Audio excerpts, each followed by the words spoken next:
好冷哦。感冒用吃屎，用吃屎；咳嗽用吃屎，用吃屎；鼻塞鼻炎用吃屎。我知道不满意，你一定是要至少不是干凉凉的就好，一定爱配温开水，15分钟。哎，你在等什么？不会15分钟，咳嗽 out。怎么样？我的药嘞！我先唱给你听，你决定好我再帮你买啊。你快去给我买呀！天冷了，卖个这酷酷伞。揪出你的咳嗽货源吧。哦，我跟你讲，今天这个主题真的是大家最近就在酷酷扫了，是，而且现在这个时候酷酷扫，大家都会讲，真的吓死了。可是有时候我跟你讲，要揪出这个咳嗽不同的原因，因为不见得一定是生病，或有时候是过敏，有时候因为台湾属于亚热带季节，而你唯一不变的四季虽然是很鲜明，但唯一不变就是潮湿，然后下雨。我以为不变的是人情味。跟天气有什么关系？不好意思，不好意思。唯一不变是潮湿味，对，所以你的咳嗽就会很容易缠身而且一旦一开始咳啊，像我就是那种一开始咳就是往死里咳的那一种。对，我觉得咳嗽这个东西咳起来真的是要人命，而且会咳到很烦，对不对？对。所以今天就要来揪出为什么你会是酷酷嫂呢？欢迎遇天冷就变酷酷嫂的天妈团们。还有今天这一位，应该是因为咳嗽才会穿这么多吧？平常都不穿衣服的玉柔。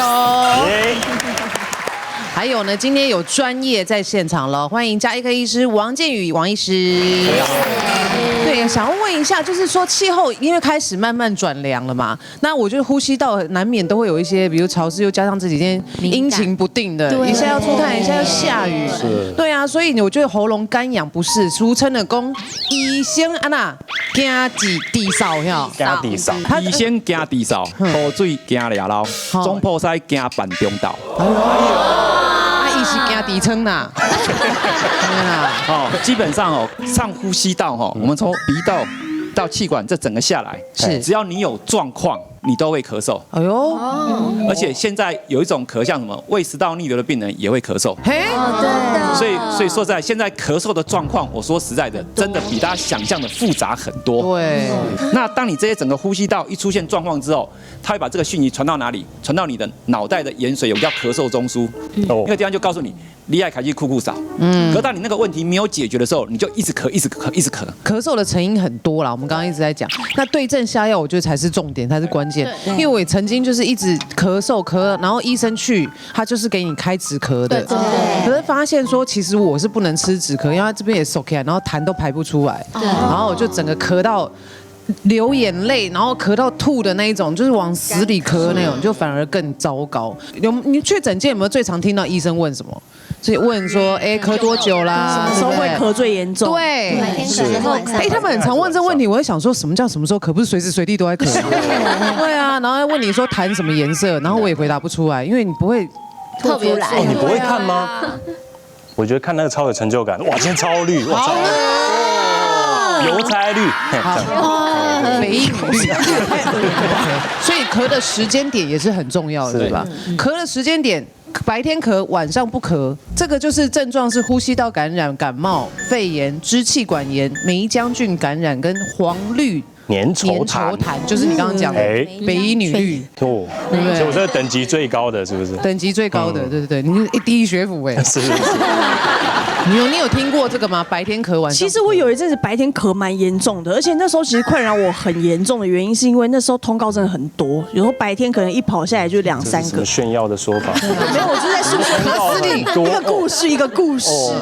然后有时候你知道我们在录影，比如说我们在讲，然后比如说。别的来宾在分享故事，我说我在旁边是咳到我要把那个麦整个遮住，然后或者是你要为了不要咳出来影响录影，你会一直这样，就是一直憋，然后就会一直很痒，然后觉得好憋，就是要气喘，然后要深呼吸这样。对，然后到你憋不住的时候，完了咳死，就是你不憋还没事，你一憋它就咳，然后咳到我遮麦也没有用，制作人偷偷从旁边递水进来给我喝，我已经喝掉1箱水了也都没有用，就是会一直咳，然后之后才发现是因为我那时候好像。就是录影都穿太少了，你终于发现这件事，对不对？对，然后因为摄影棚真的很冷，对，然后像我就是一个敬业女艺人，然后以前就常就是那个韩流来就会穿那种细肩带或大露背，对，然后这边整个胸口气管都露出来，然后那个整个支气管在外面，吹一吹，然后那个支气管就这样，支气管是怎样在外面？开放式，就是那个冷风这样一直吹到我，就感觉就是支气管好像都缩起来，就是完全没有办法抵抗，就是会一直咳。你今天这一套就是最好保护支气管的衣服啊！真的。对，但是我又怕热，所以就是后面还是要露一下。这是什么？散热，后面怎么有这样剪裁？还是有散热。OK，那时候还蛮困扰我的。所以你晚上都不会咳？那一阵子真的是白天大咳，就是白天会一直咳，然后反而是快要入夜了就没事。对，真奇怪咯。像我就是白天大咳嗽的那种人，我一起床就会一直因为过敏的关系咳嗽，再加上有一阵子又支气管炎，我就一直猛咳，咳到腹肌都出来了。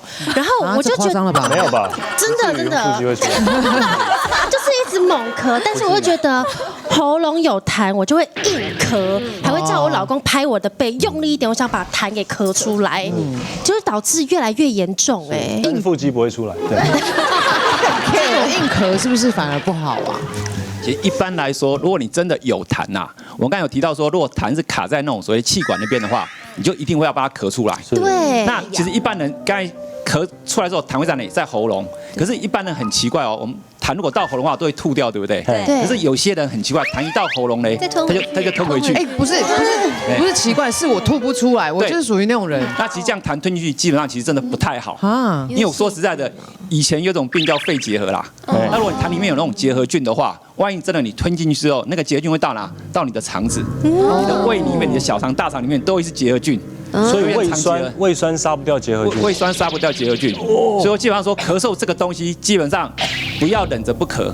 真的你有痰你就咳。那现在刚才有人说后面帮他拍背，其实我们都知道说，其实拍背这个有叫物理作用。如果你会拍的话，会把那个痰震得比较松，它其实会痰比较好咳出来，就让它松散。对，因为那个痰连在那个你的那个气管壁上面，说真的它很黏，多喝点水或一些化痰药进去的话，它真的很难咳。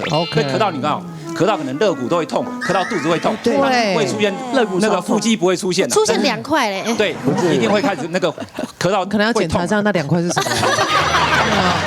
其实我们很多病人来看医生哦，不是因为他咳了2个礼拜，就是他咳到哪边的时候，咳到这边肋骨这边会痛，他就担心说是不是什么里面发炎或者什么肋骨断掉。这时候我们都先帮他照一张 X 光，告诉他的肋骨没有断。你就照一张 X 光，告诉他多荒唐。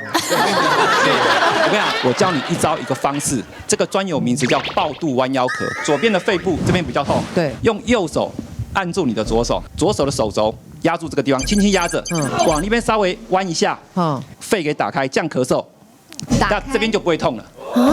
这个专有名词叫抱肚弯腰咳。可是有时候你知道咳嗽这种东西就跟爱情一样来得太快，像龙卷风，根本来不及抱啊！所以已经痛完了。你把痰好咳出来之后，你的病程就会好很多。痰真的很麻烦呢，因为我又是不会吐痰那种，然后我又不爱看医生，医生硬拉着我去照这个肺部，他就说我的肺部已经全部都是痰，然后一定要用那个梅浆菌治疗，是不是？就说梅浆菌会造成支气管发炎，所以就比方说你的支气管那部分全部都有一些白白的。对。那白白的就比方说那边有发炎有浸润，这时候就一定要用专门治疗梅浆菌的红霉素来处理。对，然后我那时候已经咳1个多月了吧？没错。然后每一次做身体检查，去照腹部都会有一点那个，就是你照胸部 X 光，在那个支气管地方都会有一些白白的影子，对，因为你咳嗽咳超过1个月，对，好了之后那边会有一点纤维化，对，所以我才说咳嗽这个问题是，如果你不尽早处理，它好了之后会留下痕迹。咳嗽真的不要小看，是很可怕的。我有一个小疑问，就是你们有没有听过咳嗽咳到后来声音会变？没有，下一位。你会变，就是一开始是，然后到最后会有那种的那种，为什么会变？这个会很深度的咳。应该说7岁以下小朋友有一种很特别的病，就是他这个地方感染之后，他的咳嗽像什么呢？像那个狗海豹在叫。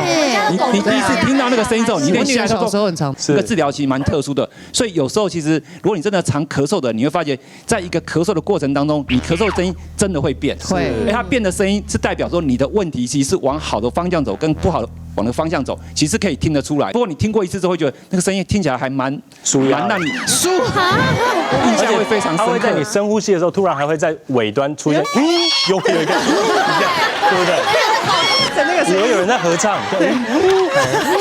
自己有阿卡贝拉，是感觉。大家因为像我妈，她就是前一阵子有一次感冒比较久，那时候鼻涕什么都好，但是就唯独咳嗽，咳大概也是1个月都没有好。那时候医生就有建议要照那个 X 光，然后跟小珍姐说的一样，就是肺部会有那种小白点的，对，纤维化。那可是换了很多个医生，都一直治不好。原本从一直大咳，慢慢有变就是比较少咳，但还是咳。然后后来就是一直到变天，只要现在变天，我妈就会开始给她看，说哦，个啾啾啊，个啾啾，所以她就会拿那个德国一个白擦油，我不知道大家知道，对，我知道，就一直擦这里，不然就是用吞的，说可以祛痰，然后喝下去吗？对，喝下去，然后还有擦那个喉咙，他说这样子可以祛痰，然后后来真的就是状况就比较好了。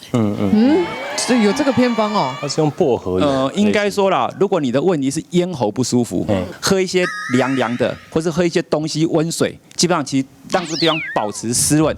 基本上是 OK 的，主要是湿润啊。对，主要是湿润。咳嗽的尾巴最难好，所以我们常在肠道遇到很多病人哦，就说看了2、3个医生之后，看了第5个医生，第5个医生把他收好，所以那个第5个医生比较厉害。其实没有，那是因为你本来就快好了。中间过程。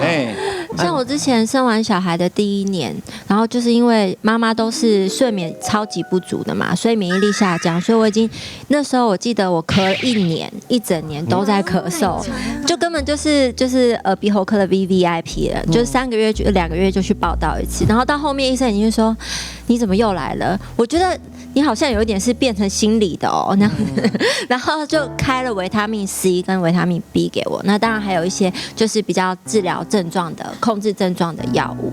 我还是像他这种心理因素一直赖在人家诊所不走不会啦，其实像爱宝这种2、3个月才去一次，没有什么心理依赖啦。是，现在只是说吃那些维他命 B 或 C 对感冒有没有效啦？对啊，因为我也听过说 C 好像只是预防，但你真的发起来之后好像没什么效。对，应该说其实现代人应该说生活作息比较忙碌啦，然后饮食比较不正常，会缺一些这种水溶性的维生素，所以我都跟病人讲，其实你生病了就表示你的免疫力不好，多补充这些对你的健康是有帮助。可是你要用吃这些东西来治疗咳嗽，可能基本上它不是针对咳嗽这个问题啦。好的。刚才是这个白天咳嘛，现在咳嗽时间点就是睡前咳，平档就咳，这个我比较常这样子，这个整是过敏性鼻炎、鼻涕倒流、鼻窦炎，它的痰会是透明的痰，透明痰，好无聊哦。透明痰可以吐很长，然后吸回去。好恶哦！国中都这样比赛，透明痰最喜欢透明痰。我儿子，因为我们全家都有鼻子过敏的问题，然后只要天气季节变换，就是天冷了，他只要躺下去要睡觉，就开始狂咳。然后每次去看医生就说啊，你这就是鼻涕倒流，不是感冒，是鼻涕倒流。那我就会家里准备一些常备的药水给他喝，然后给他喝完，他就会说妈妈我要吃糖果。然后你又给糖，然后糖就又生痰，所以又加上鼻涕倒流，然后又有痰，就狂咳。他整个喝完药水躺在床上还是咳，所以这一切都是始作俑者就你啊！为什么你给他糖干嘛？可是小朋友不是吃完药就是要吃糖吗？那你知道他吃了就会咳成这样？是啊，我说不然你擤一下鼻涕好了，擤完把鼻子里面的鼻涕清出来，你就不咳嗽了。然后他就不爱擤鼻涕，他真的是很，就是他宁可就是把鼻涕吞下去，他也不肯擤出来。对啊，这个真的是麻烦哦。因为其实像我从小是气管本来就不好，所以我小时候我印象非常深刻，我常被我妈打巴掌，是因为我时不时不管在做任何事情，我都会一直会这样子清痰，有些就是我会一直去清喉咙，就感觉有东西卡住，就是我会一直有那种就会一直这样。原来你那是气管问题，也是这样，对，他调皮耶。我以为是你个性有问题。从小就这样，所以